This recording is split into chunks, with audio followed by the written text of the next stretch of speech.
This video is on geometric sequences. A geometric sequence is a sequence in which the ratio of any term to its preceding term is a constant value, which is called the common ratio.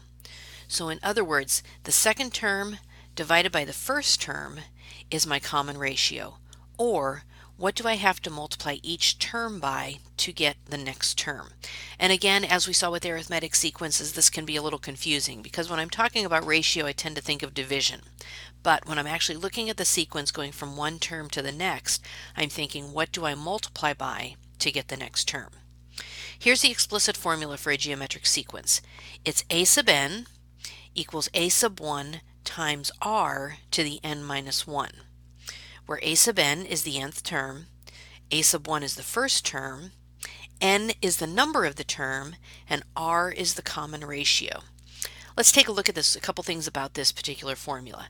Notice that r is being raised to the power of n minus 1, so that's an exponent, and then we have multiplication here between a sub 1 and r. Be careful that you don't multiply first. We want to raise r to the power and then multiply as order of operations tells us to do.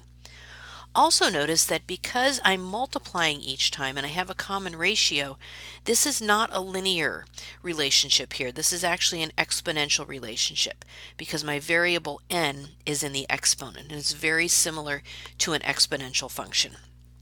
So let's take a look at several examples here. Is the sequence 15, 5, 5/3, 5/9, and so on geometric? If so, state the common ratio. So what do I have to multiply by each time to get the next one? Well, let's see if going backwards the ratios are the same. So 5 divided by 15, so the second term divided by the first term is 1/5.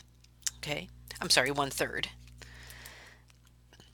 The third term divided by the second, so 5/3 divided by 5, which is 5/3 times 1/5, also gives me 1/3.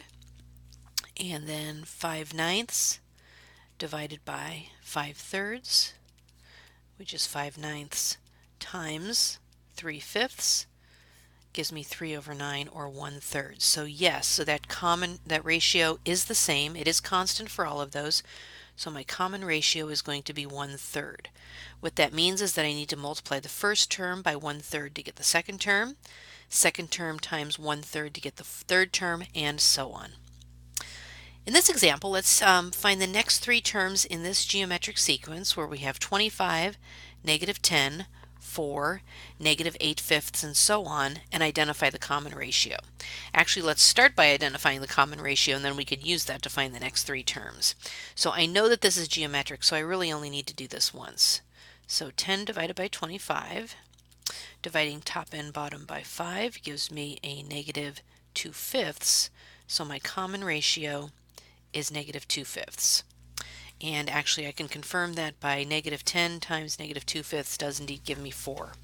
So to find my next three terms, I'll take my fourth term, multiply it by -2/5. That gives me 16 over 25. Then we'll take 16 over 25 and multiply that by -2/5.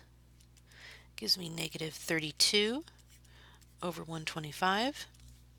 And then -32 over 125 times -2/5 is equal to 64 over 625. So my next three terms, 16 over 25, -32 over 125, and 64 over 625. Notice that when my common ratio is negative, the signs of the terms alternate. So I go positive, negative, and so on. And that's because when I'm multiplying by a negative, if the term I'm multiplying by is negative, I get a positive. Let's take a look at a few more examples here. We need to write an explicit formula for each geometric sequence. And recall that the formula we're looking for is a sub n equals a sub 1 times r to the n minus 1. So so basically all we have to identify is a sub 1 and r. So a sub 1 is 16. R is what I need to multiply by to get the next term, and that's going to be 1/4. So my formula is a sub n equals 16 And for multiplication, I'm going to use parentheses here. 1/4 to the n minus 1. And that's my formula. For number 2 here, I'm given a value for a sub 4, but I don't know what a sub 1 is. But I do know that when n equals 4, a sub 4 is equal to 10. So I can actually use that to find a sub 1. So a sub n, which is 10, when n is 4, is equal to a sub 1, which I don't know, times r to the n minus 1. 10 is equal to a sub 1 times 2 to the third is 8, and dividing both sides by 8, I get 10 over 8, or 5 over 4. So my formula is a sub n equals 5/4 times 2 to the n minus 1, because 2 is my r.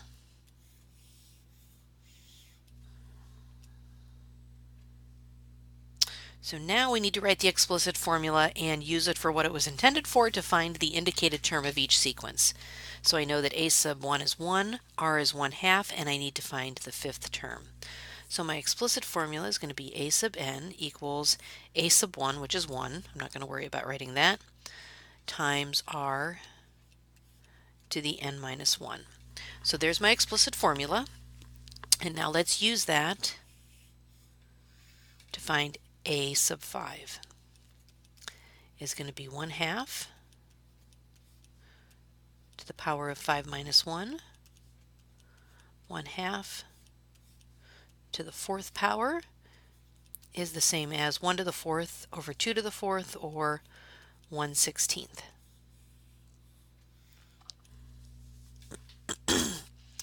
My next example, I need to find a sub 8 for the sequence -3, 6, -12. So I know that a sub 1 is -3. And looking at this, I can figure out that my r, each time it looks like I'm multiplying by -2. So my r is -2.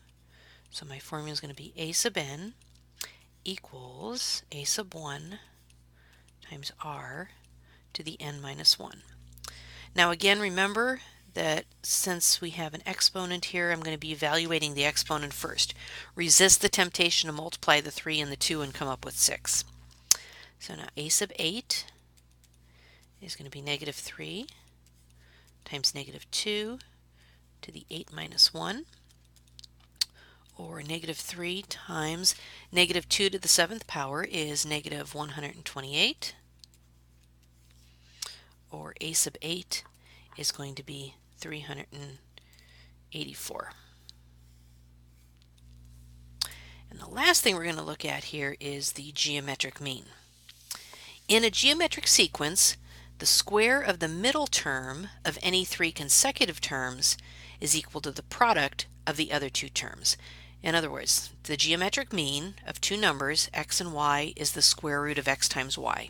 Remember, we previously talked about the arithmetic mean, which is basically the average, where you add the 2 numbers and divide by 2. To find the geometric mean, we're going to multiply the 2 numbers and take the square root. And that's going to give us the middle term out of 3 terms in a geometric sequence.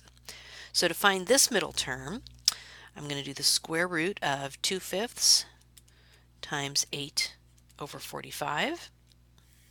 Unfortunately, nothing cancels here, but that's okay, because that's going to give me 16 over 225, both of which are perfect squares. The square root of 16 is 4. Square root of 225 is 15. So the missing term of this geometric sequence is going to be 4/15. So in this video, we took a look at geometric sequences and what the explicit formula is for a geometric sequence. The fact that instead of a common difference, a geometric sequence has a common ratio. And because of this exponential nature of it, it's actually going to be represented by an exponential function, or it's exponential in nature.